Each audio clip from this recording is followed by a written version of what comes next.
Bonjour, nous parlons du péché cette semaine et nous allons voir aujourd'hui à quel point le péché nous abîme. Romains 3 à partir du verset 10. Il n'y a pas d'être humain juste, pas même un seul. Il n'y a personne qui comprenne, personne qui recherche Dieu. Tous ont quitté le bon chemin. Ensemble, ils se sont égarés. Il n'y a personne qui fasse le bien. Il n'y en a pas même un seul. Leur gorge est comme une tombe ouverte. Leur langue leur sert à tromper. C'est du venin de serpent qui sort de leurs lèvres. Leur bouche est pleine de malédictions amères. Ils courent à toutes jambes pour assassiner. Ils laissent la destruction et le malheur partout où ils passent. Ils n'ont pas connu le chemin de la paix. Ils vivent sans reconnaître qui est Dieu. Une fois dit qu'il n'y a pas de juste, Paul argumente et nous entendons malheureusement très bien ces arguments.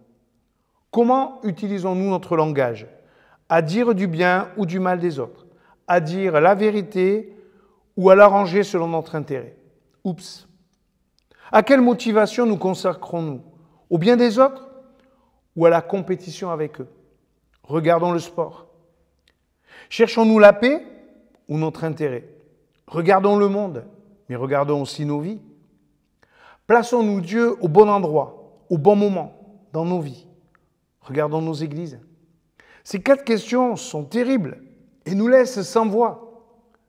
Paul vient nous chercher dans nos retranchements en disant « ça suffit les excuses ». Au moins une d'entre elles, et peut-être toutes, sont tellement pertinentes. Paul ne cherche pas à nous culpabiliser, mais à nous rendre lucides sur notre situation. Seul Dieu changera nos cœurs, nos comportements et nos discours en Jésus. Paul ne parle pas des autres, mais bien de toi et de moi.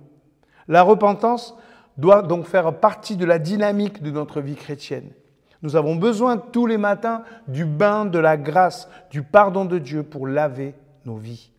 Être propre ne consiste pas à ne pas nous salir, mais à nous laver souvent. Ces tentations de parler sans réfléchir ont des conséquences. Oublier notre vocation d'être des sujets de bénédiction. Ne pas chercher l'intérêt collectif, mais à chercher à avoir raison, ou encore notre manière naturelle de négliger la présence de Dieu, nous oblige à rester vigilants, disciplinés. Oui, libres, nous le sommes, mais nous devons nous méfier de nous-mêmes. Dieu change nos cœurs, mais c'est désormais à nous de changer nos habitudes. Il veut nous y aider, alors demandons-lui de le faire.